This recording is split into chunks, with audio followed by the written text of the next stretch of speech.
नवरात्र का दूसरा दिन माँ ब्रह्मचारिणी की पूजा के लिए समर्पित है। माँ ब्रह्मचारिणी तप और साधना की देवी हैं। उनके नाम में ब्रह्म का अर्थ है तपस्या और चारिणी का अर्थ है आचरण करने वाली।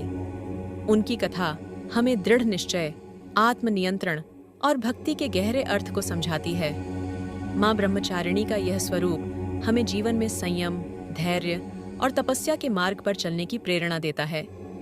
यह कहानी हमें उस समय की ओर ले जाती है जब माँ पार्वती ने भगवान शिव को पति रूप में पाने के लिए कठिन तपस्या का संकल्प लिया था। जब पार्वती ने सुना कि भगवान शिव उनके पति बनेंगे, तब उन्होंने अपने मन में यह संकल्प लिया कि वह अपने पूर्व जन्म की सती के रूप में किए गए व्रत को पूर्ण करेंगी और भगवान शिव को अपने पति के रूप में प्राप्त करेंगी। इस संकल्प को पूरा करने के लिए उन्होंने कठिन तपस्या का मार्ग चुना। माँ पार्वती ने कठिन साधना का व्रत लिया।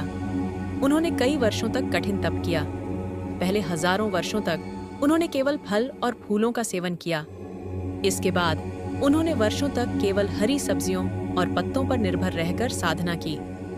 धीरे धीरे उन्होंने जल और अन्न का भी त्याग कर दिया और कई वर्षों तक केवल पत्तों के बिना भी तप किया। उनकी तपस्या इतनी कठिन थी कि उसे देख स्वर्ग के देवता भी चकित हो उठे। उनकी तपस्या इतनी कठोर थी कि प्रकृति भी उनके तप के आगे नतमस्तक हो गई। माँ पार्वती ने अपनी तपस्या से अपनी आत्मा को शुद्ध किया और अपने अडिग निश्चय से भगवान शिव को प्रसन्न कर लिया। माँ ब्रह्मचारिणी के इस तप और भक्ति के परिणाम स्वरूप भगवान शिव ने उन्हें आशीर्वाद दिया और उनके पति बनने के लिए स्वीकृति दी।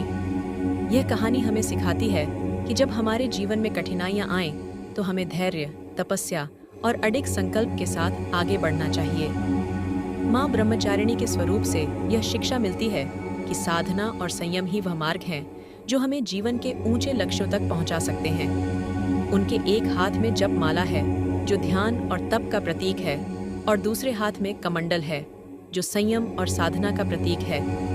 माँ ब्रह्मचारिणी की पूजा से भक्तों को धैर्य, आत्मनियंत्रण और कठिन परिस्थितियों में भी अडिग रहने की शक्ति मिलती है।